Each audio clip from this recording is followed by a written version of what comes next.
didn't have an introduction to him, but I did find a couple of tidbits of information. He lives right here in Charlotte. He has 2 kids. He is an employee of Bank of America. He loves disco. And he was the hula hooping champion of Western Kentucky back in 1985. He is an officer in 2 respects. He is a secretary and the VP of PR.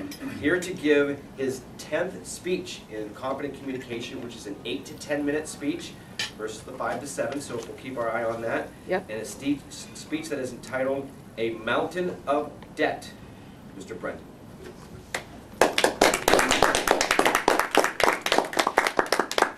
Good afternoon, everyone.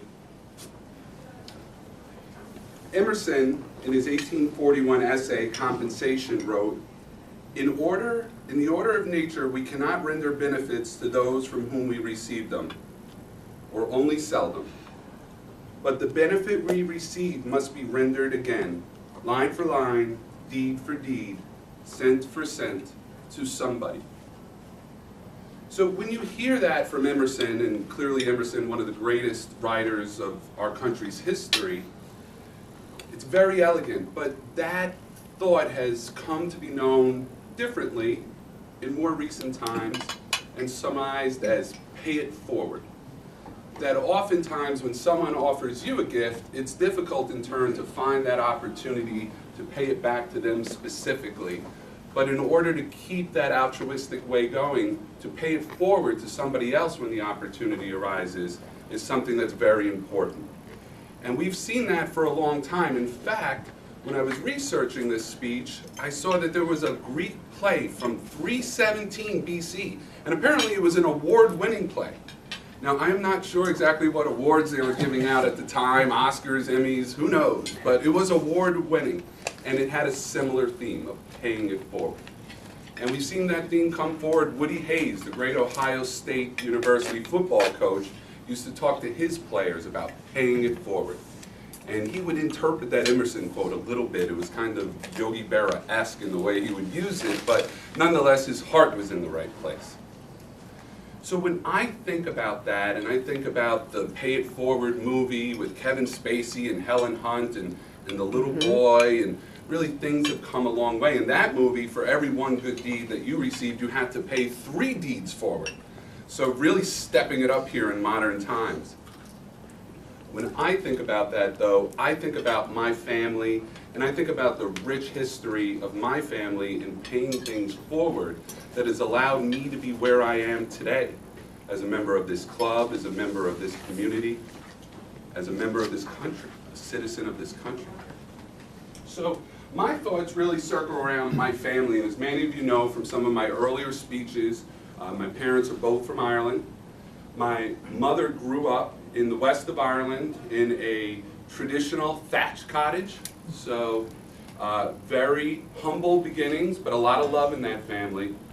And over time, that family dispersed out. There were 9 of them in a very, very humble cottage back in Ireland. Many of them went to England. Some of them came to the States. My mom actually went to England. She stayed there for about 6 months, a year. England wasn't working out for her, so she came back to Ireland, spent the summer there, and then from the Cove of Cork, got on her boat to Ellis Island and came out to my Uncle Bill, my great-uncle Bill, her Uncle Bill.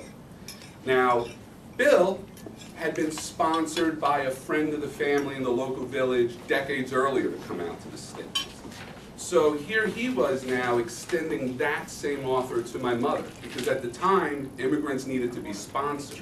So to come over legally, you had to have a legal sponsor, so you needed somebody to take that responsibility. It was years later, after I had an opportunity to get to know Bill a little bit. He was obviously quite a bit older than me, but I did get to know my great-uncle Bill a bit, that I saw the connection when my mom went and sponsored my cousin. So her brother's son came out and stayed with us for several months in our house, kind of kicked us out of one of the bedrooms that we thought we were going to come up into, but no, he was treated like a king for several months in our house until he got his own feet on the ground in the States. He was with us in New York. Eventually he moved up to Boston. He became a Red Sox fan, so that didn't go over well, but we forgave him. Eventually he wound up moving out to San Francisco, and he's doing well today. But again, my mother paying it forward. Another example from my family has to do with my father's sisters, my Aunt Frances and my Aunt Mary. They both went to England during World War II to attend nursing school, and as part of their training, they literally were midwives during the blackouts of World War II. So they would get on their bicycles with their little manual headlight up in front in pitch dark London and go from house on any given night to another house to deliver babies in the dark in London. Nuts. And they went there, and upon their completion, you have to go through school and you have to do so many hours, etc., somewhat similar to what we're familiar with today. They were looking to go back to England, or to Ireland rather. But it turns out that my Aunt Mary met a boy, and they fell in love, and he was about to leave for the United States to make his mark in the world. So Aunt Mary went with him, and they came out to the States, and they had a daughter. Her name is Rosemary. She's a cousin of mine. She lives up in Pennsylvania. And Rosemary, when she was a little girl, this man, John, was hit by a car and he passed away, leaving my aunt with a little newborn out in the States all by herself. So my Aunt Frances, who had gone back to Dublin and had a good paying job now that she was well trained and living a good life as a single lady, came over to the States, and for 18 years they alternated shifts and raised Rosemary together. But this is not the only sacrifice that Aunt Frances made for our family. She also helped put all four of us, so I have 3 older brothers, she helped put all 4 of us through parochial school, which was not easy to do on a bus driver's salary. My father was a construction worker at first, but then when they started having children and my brothers came along and benefits and things of this nature, the union job up in the city made a lot of sense, so he left the construction work and he took on a job as a bus driver. And in order to put us into this strong Catholic faith that my family's always had, my aunt was willing to make these sacrifices to essentially pay our tuition. So Aunt Frances is a great example in my family of paying it forward and how that becomes really an obligation. And when you think about what we think about debt in this country now, and everybody has debt and credit card debt, but that's a monetary debt. What other kind of debt do we share to others in our lives that have sacrificed for us, that have gone that extra step for us? And how do we repay that? I myself know I have a mountain of debt to repay. And how do I go about doing that? It's certainly not easy. It certainly takes a lot of effort, a lot of time, a lot of dedication, and frankly, a lot of sacrifice. And that truly is something that we need to consider. So how do I do it now? How do I try to pay it forward? Bit by bit. I try and help out with different organizations. I was lucky enough to go to a scholarship high school up in New York City, Regis High School, a Jesuit high school. And so I try and give back through Regis. But it being up in New York, sometimes it's difficult. Obviously, writing a check is always welcome. But in terms of really kind of getting your hands dirty stuff, it's a little bit difficult. My college, Villanova, which again I had a very positive experience at and truly helped mold me in these Augustinian values to which they were founded within, a very old institution, pre-Civil War. I try and give back to Villanova. How do I do that? Well, I help run their alumni chapter here in the Carolinas. And I also actually, somehow or another now, is the regional coordinator for the Texas chapters, which is very strange to me. It kind of shows the myopic view of the Northeast to the South, right? That somehow Charlotte is close enough to Texas. Go help those folks. So next week now I have to go out to Texas. Our president is coming down. We have a big endowment push, so he's coming into the Texas chapters. So I'm flying into Texas next week to hit Houston, Austin, and Dallas 3 nights in a row with our university president. So looking forward to that. A little bit of a sacrifice on my part, but nonetheless good to support the university. Toastmasters is another great way to help pay things forward, because through this club, everybody's skills become enhanced. Everybody drinks a little bit of the Kool-Aid, which is Toastmasters, and we get to help mentor others and help them see the value in the club and help them appreciate these opportunities that we all have. So these are just some of the ways that I try to pay it forward. And really what I put forward to you today is keep trying to pay it forward. We all have our debt to be repaid. There are people in all our lives that have made sacrifices. Let's make sure that we're taking the time to make some sacrifices for ourselves. One of the people who I admire most is Benjamin Franklin. And Benjamin Franklin knew about this concept of paying it forward. He had a buddy in England, sent him a note, says, I really need some money. Things have gone sideways over here. Can you lend me some money? And he said, I certainly can. And with the money, he offered a letter. I do not pretend to give such a deed. I only lend it to you. When you meet with another honest man in similar distress, you must pay me by lending this sum to him, enjoining him to discharge the debt by a like operation. I hope it may thus go through many hands. This is a trick of mine for doing a deal of good with a little money. So with the little bit we all have, let us all try to repay our mountain of debt and pay it forward.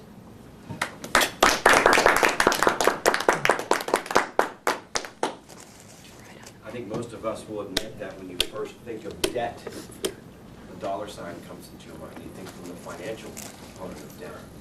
Brendan did a great job of almost educating us where his mountain of debt is more than just financial. And I think for all of us that holds true. What debts do we carry and to whom and why? So on to our second speech of the day. And to introduce Mr. Grady Peeler, a familiar face here in the Toastmasters South Park chapter.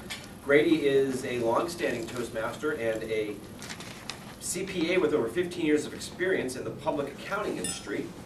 He works for the Public Company Accounting Oversight Board in a position that he refers to as the watchdog regulatory agency for the accounting firms that audit public issuers.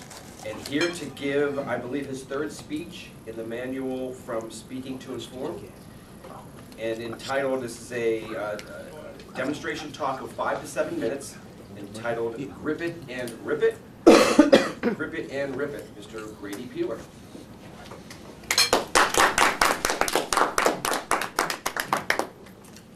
Would everybody please stand up? Imagine yourself for a minute, and you're standing before a large audience in a large auditorium. Pick up your pen that's right in front of you right now, and show me how you would hold your microphone, which is the pen. Okay, take a look around, and look at the different ways people are doing it. All right, set your pen down and have a seat.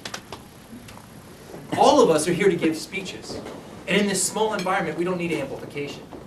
But for many of us who aspire to speak to larger audiences, or maybe we don't aspire, but we're just forced into speaking to larger audience, where amplification is needed, the art of holding a microphone is something that is often not thought about. But today, I'm going to show you a little bit about how it could be done, and some recommendations on how I think it should be done. Now, a lot of you formed a very natural form when you held the microphone. It was whatever came natural. And most often it's going to be the most natural when you're somewhere by yourself and you're just not thinking about it. You know, when Brandon is off in his kitchen and he's doing some hula hooping and he's got Britney Spears on in the background, he's holding that spatula in some way that just comes natural to him. And he's singing along and he's belting it out. And he's not even thinking about the way he holds the microphone. So let's start from square one and let's talk about how we could be holding a microphone. This, my friends, is a microphone. There are a lot of different ways to hold it, and I'm going to talk about a couple different things. First of all, there's a difference as it relates to your purpose.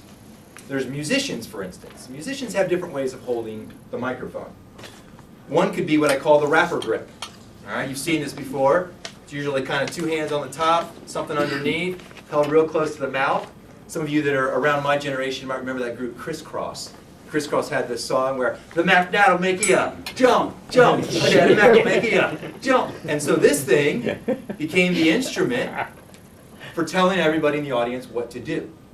So that's one aspect, not usually what we're doing.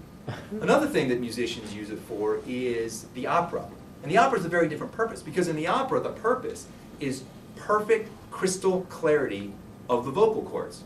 And so the idea in opera is to hold it straight out, typically parallel to the ground and right in front of your mouth, because the center of the microphone is where you're going to capture the purest sound. So it's held like this. The downside, for those of us that are speaking, is that it then becomes a block to your face. But for purposes of opera, it's perfect because you're trying to get the most sound quality that you possibly can.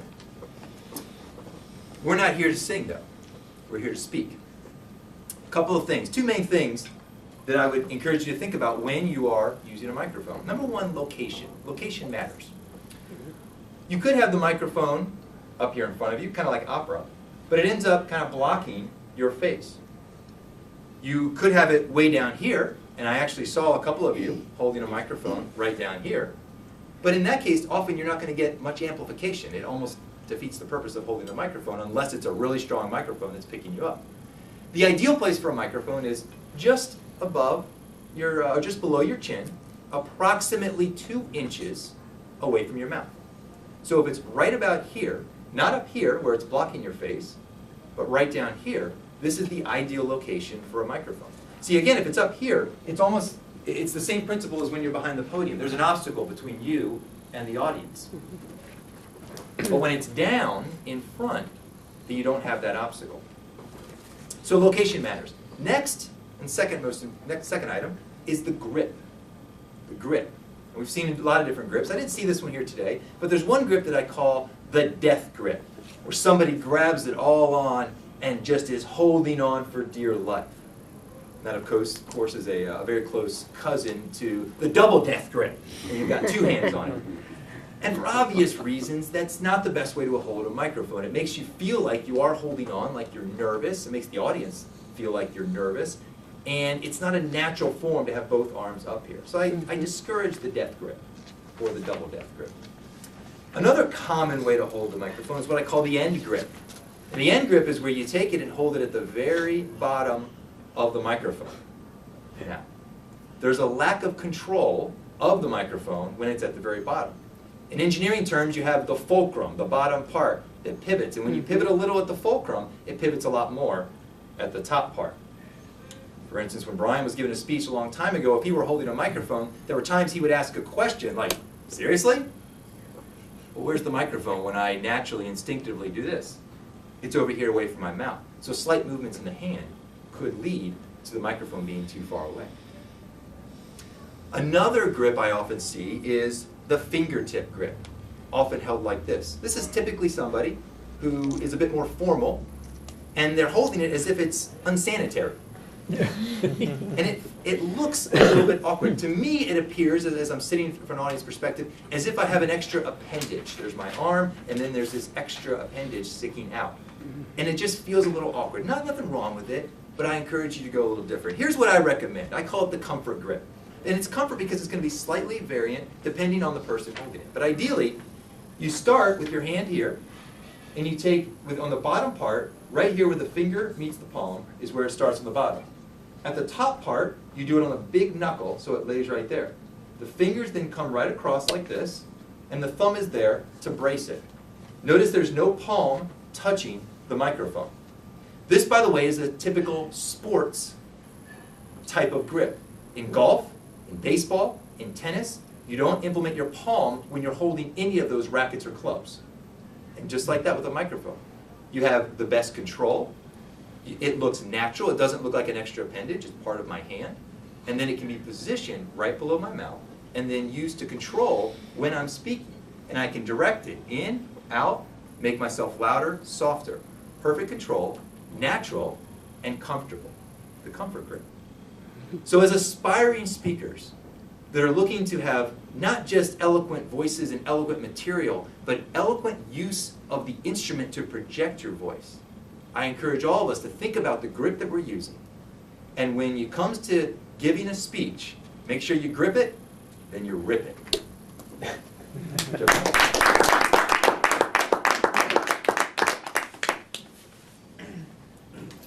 Not until you pointed it out did it occur to me. When you see something. Well, Toastmasters, and since we have 2 guests and a second-time guest as well, just to reiterate, Brendan was making his 10th speech out of the initial manual that we all received called Competent Communicators. So extra kudos to Brendan for reaching that threshold of achievement. That's the first level of achievement you want to accomplish here at Toastmasters, is to go through 10 speeches. It may take 6 months or a year, but that gives you a broad range of understanding of public presentations and things like that.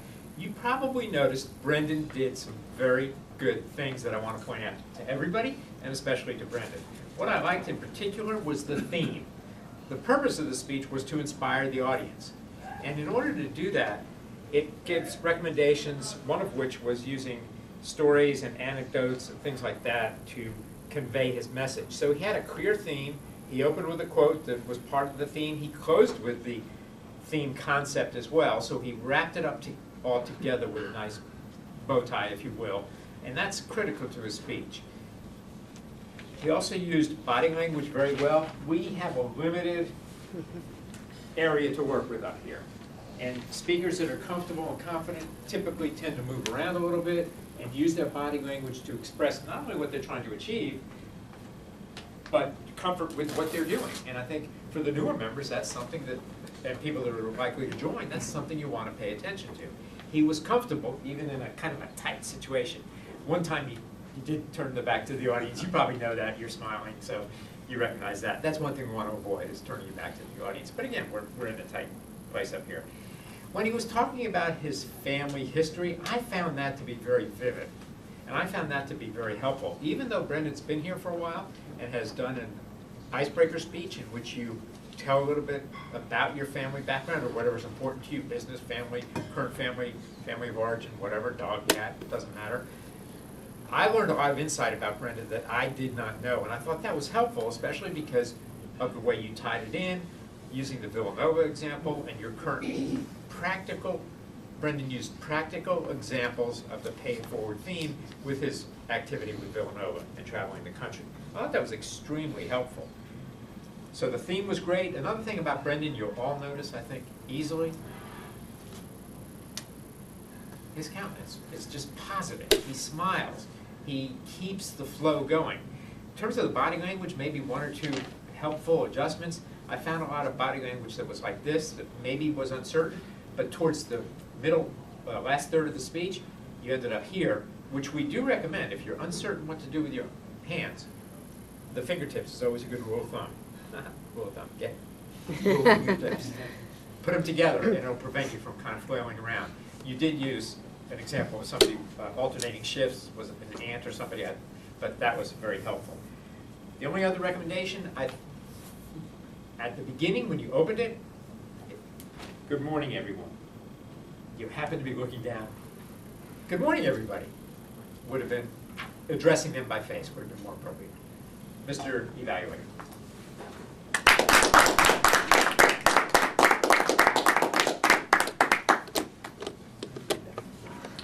Sonja.